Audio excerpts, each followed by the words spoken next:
Hi friends, welcome to our channel. మీ అందరికీ కూడా ఒక పెద్ద గుడ్ న్యూస్ ఏంటి అంటే సచివాలయంలో ఖాళీగా ఉన్నటువంటి ఉద్యోగాలకి సంబంధించి మరొక కొత్త నోటిఫికేషన్ అయితే వచ్చింది.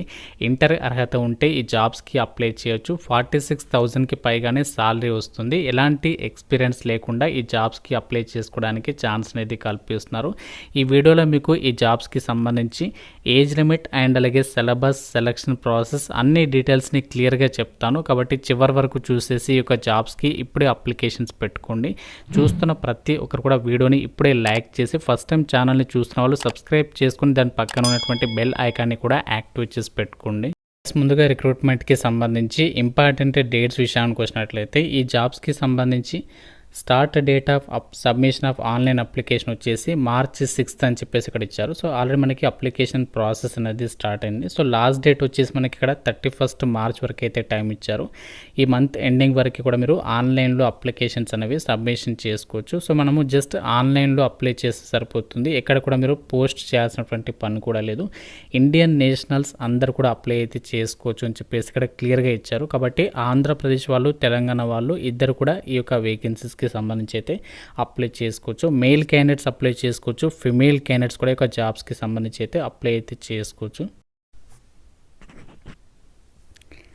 ఇప్పుడు యొక్క జాబ్ నోటిఫికేషన్ ద్వారా భర్తీ చేసినటువంటి పోస్టులకి సంబంధించి సాలరీ అలాగే వేకెన్సీస్, ఏజ్ లిమిట్ అన్ని డీటెయిల్స్ అయితే చూద్దాం. ఇక్కడ మనకి నోటిఫికేషన్ ద్వారా జూనియర్ సెక్రటరియట్ అసిస్టెంట్ అంటే సచివాలయ అసిస్టెంట్ ఉద్యోగాలే కాకుండా junior stenographers, junior Hindi translator, security officer అని చెప్పేసి ఈ యొక్క పర్మనెంట్ జాబ్స్ని అయితే భర్తీ చేస్తున్నారు. ఈ నోటిఫికేషన్ ద్వారా భర్తీ చేసినటువంటి అన్ని ఉద్యోగాలు కూడా మనకి పర్మనెంట్ ఉద్యోగాలే, ఎటువంటి కాంట్రాక్ట్ జాబ్స్ అయితే కాదు. ఇక్కడ మనకి అన్ని పోస్టులకి సంబంధించి కూడా వేకెన్సీస్ అనేవి జనరల్ కేటగిరీలో వేకెన్సీస్ అనేవి కేటాయించారు. కాబట్టి మీరు ఏ కేటగిరీ వాళ్ళైనా ఈ నోటిఫికేషన్కి అయితే అప్లై అయితే చేసుకోవచ్చు. ఏజ్ లిమిట్ విషయానికి వచ్చినట్లయితే జూనియర్ సెక్రటరియట్ అసిస్టెంట్కి సంబంధించి పోస్టులకి మీరు అప్లై చేయాలి అంటే మీకు మినిమం 18 years ఆఫ్ ఏజ్ ఉండాలి. మ్యాక్సిమం 28 years వరకు అప్లై చేసుకోవచ్చు. జూనియర్ స్టెనోగ్రాఫర్కి అయితే 27 years, హిందీ ట్రాన్స్లేటర్ 30, సెక్యూరిటీ ఆఫీసర్కి సంబంధించి 35 years. ఈ విధంగా మనకి ఇక్కడ ఏజ్ లిమిట్కి సంబంధించి ఆ యొక్క అప్పర్ ఏజ్ లిమిట్ అనేది ఇచ్చారు. అంతేకాకుండా మీకు ఏజ్ రిలాక్సేషన్స్ కూడా ఉంటాయి. గవర్నమెంట్ రూల్స్ ప్రకారం SC, ST వాళ్ళకి 5 years, OBC క్యాండిడేట్స్కి 3 years ఏజ్ రిలాక్సేషన్స్ అనేవి వర్తిస్తాయి. అలాగే ఇక్కడ సాలరీ డీటెయిల్స్ని కూడా ఇక్కడ మనకి పే లెవెల్స్ అనేవి మెన్షన్ చేశారు. సచివాలయ అసిస్టెంట్ పోస్టులకైతే మనకి లెవెల్ 2 ప్రకారం 35,800 per month సాలరీ ఉంటుంది. అలాగే మనకి ఏదైతే జూనియర్ స్టెనోగ్రాఫర్స్ పోస్టులు ఉన్నాయో వాటికి వచ్చేసి 46,800 సాలరీ ఉంటుంది. అలాగే హిందీ ట్రాన్స్లేటర్కి సంబంధించి 63,000, సెక్యూరిటీ ఆఫీసర్కి సంబంధించి 80,000కి పైగా ఈ విధంగా మనకి ఇక్కడ సాలరీ ప్యాకేజ్ అనేది ఉంటుంది అని చెప్పేసి ఇచ్చారు. దీంతోపాటు మీకు చాలా రకాల సెంట్రల్ గవర్నమెంట్కి సంబంధించినటువంటి అలవెన్సెస్ని కూడా మీకు పే చేయడం అనేది జరుగుతుంది. అయితే ఒక జాబ్స్కి సంబంధించి ఎలిజిబిలిటీ విషయానికి వచ్చినట్లయితే అంటే అర్హత అనేది ఏముంటే ఒక జాబ్స్కి అప్లై చేయొచ్చు అంటే ఇక్కడ మనకి సచివాలయ అసిస్టెంట్కి సంబంధించి అలాగే జూనియర్ స్టెనోగ్రాఫర్కి సంబంధించినటువంటి పోస్టులకి అర్హత అనేది ఒకటి. అంటే లైక్ మీరు ఏ విభాగంలో ఇంటర్ పాస్ అయినా అలాగే మీరు ఏ విభాగంలో 12th పాస్ అయినా అందరూ కూడా అప్లై అయితే చేసుకోవచ్చు. డిప్లొమా వాళ్ళు కూడా అప్లై అయితే చేసుకోవచ్చు అనమాట. ఎలాంటి ఎక్స్పీరియన్స్ అనేది అవసరం లేదు. సచివాలయ అసిస్టెంట్ అంటే జూనియర్ సెక్రటరియట్ అసిస్టెంట్కి సంబంధించి అప్లై చేసుకోవాలంటే మీకు టైపింగ్ స్కిల్స్ అనేవి ఉండాలి. ఇంగ్లీష్ లాంగ్వేజ్కి సంబంధించి 35 words per minute, లేదు అంటే హిందీకి సంబంధించి అయితే 30 words per minute, ఏదైనా ఒక లాంగ్వేజ్కి సంబంధించి ఉంటే సరిపోతుంది. కాబట్టి ఇక్కడ మనకి ఇంటర్మీడియట్ అనేది పాస్ అయ్యి ఉండి టైపింగ్ స్కిల్స్ ఉంటే సరిపోతుంది. సచివాలయ అసిస్టెంట్ పోస్టులకి అప్లై చేసుకోవచ్చు. స్టెనోగ్రాఫర్స్ పోస్టులకి అప్లై చేయాలంటే మీకు స్టెనోగ్రఫీకి సంబంధించి స్కిల్స్ అనేవి ఉండాలి.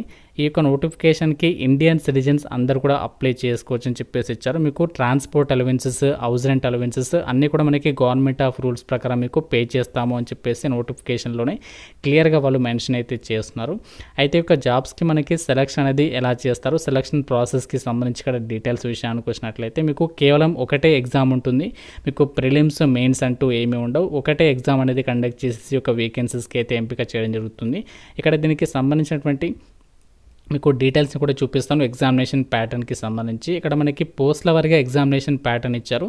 జూనియర్ స్టెనోగ్రాఫర్కి సంబంధించి అలాగే జూనియర్ సెక్రటరియట్ అసిస్టెంట్కి సంబంధించి కూడా ఎగ్జామినేషన్ ప్యాటర్న్ అనేది మెన్షన్ చేయడం అనేది జరిగింది. ఒకటే ఎగ్జామ్ ఉంటుంది, ఒక సింగిల్ ఎగ్జామ్ అనేది పాస్ అయితే ఒక జాబ్స్కి మీరు సెలెక్ట్ అయ్యేటువంటి అవకాశం అనేది ఉంటుంది. 200 క్వశ్చన్స్కి ఎగ్జామ్ అనేది కండక్ట్ చేస్తారు. 2 hours 30 minutes ఎగ్జామినేషన్ అనేది ఉంటుంది. ఇంటర్మీడియట్ లెవెల్లోని క్వశ్చన్స్ వస్తాయి.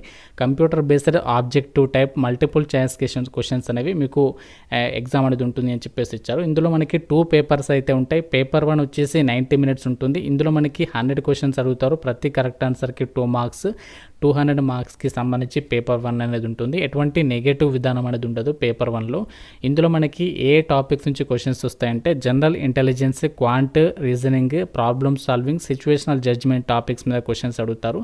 పేపర్ 2 వచ్చేసేమో 1 hour కండక్ట్ చేస్తారు. ఇందులో జనరల్ అవేర్నెస్ నుంచి 50, ఇంగ్లీష్ లాంగ్వేజ్ నుంచి 50 క్వశ్చన్స్ అడుగుతారు. ప్రతి కరెక్ట్ ఆన్సర్కి 3 marks, ప్రతి రాంగ్ ఆన్సర్కి 1 mark అనేది మైనస్ చేయడం అనేది జరుగుతుంది. నెగటివ్ విధానం అనేది ఉంది. సో ఫర్దర్గా మీకు స్కిల్ టెస్ట్ అనేది కండక్ట్ చేసేసి ఒక వేకెన్సీస్కి అయితే సెలక్షన్ చేయడం అనేది జరుగుతుంది. ఈ విధంగా మనకి ఇక్కడ పోస్టుల వారిగా దీనికి సంబంధించినటువంటి ఎగ్జామినేషన్ ప్యాటర్న్కి సంబంధించినటువంటి డీటెయిల్స్ని నోటిఫికేషన్లో క్లియర్గా అయితే మెన్షన్ చేయడం అనేది జరిగింది. అయితే ఒక జాబ్స్కి సంబంధించి మనము ఎలా అప్లై చేసుకోవాలంటే ఆన్లైన్ విధానంలోనే అప్లై చేసుకోవాలి. అయితే అమ్మాయిలకి అలాగే SC, ST, PWD అభ్యర్థులకి, ఎక్స్ సర్వీస్మెన్ వాళ్ళకి వీళ్ళు ఫీ అనేది కట్టాల్సినటువంటి పని లేదు. సో వీళ్ళు ఫ్రీగా అయితే అప్లై చేయొచ్చు. సో మిగతా అభ్యర్థులు మాత్రమే 500 రూపీస్ అప్లికేషన్ ఫీ అనేది పే చేసి జాబ్స్కి అయితే అప్లై అయితే చేసుకోవచ్చు అనమాట. సో ఇక్కడ మనకి అఫీషియల్ వెబ్సైట్ లింక్ కూడా ప్రొవైడ్ చేశారు. ఇక్కడ వెబ్సైట్ నుంచి మనము అప్లికేషన్స్ పెట్టుకోవచ్చు 31 March లోపు. నోటిఫికేషన్ మనకి ఎక్కడి నుంచి వచ్చిందంటే CSIRకి సంబంధించి central salt and marine chemicals research institute అనేటువంటి ఒక కేంద్ర ప్రభుత్వ సంస్థ నుంచి అయితే రావడం అయితే జరిగింది. ఈ యొక్క నోటిఫికేషన్కి ఆంధ్రప్రదేశ్ అండ్ అలాగే తెలంగాణ వాళ్ళు అందరూ కూడా అప్లై అయితే చేసుకోవచ్చు. ఎందుకంటే మనకి ఇవన్నీ కూడా పర్మనెంట్ సెంట్రల్ గవర్నమెంట్ ఉద్యోగాలు అనమాట.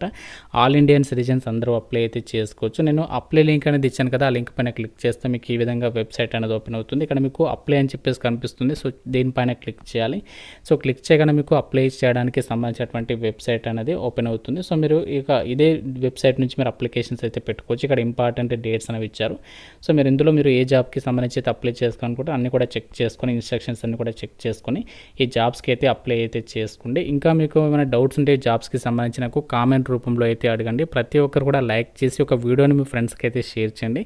మీకు పోస్టింగ్ వచ్చేసి మనకి భావన నగర్లో అయితే పోస్టింగ్ ఉంటుంది అని చెప్పేసి ఇక్కడ నోటిఫికేషన్లో అయితే ఇచ్చారు. ఇక కేంద్ర ప్రభుత్వ సంస్థ అనేది అక్కడే ఉంది.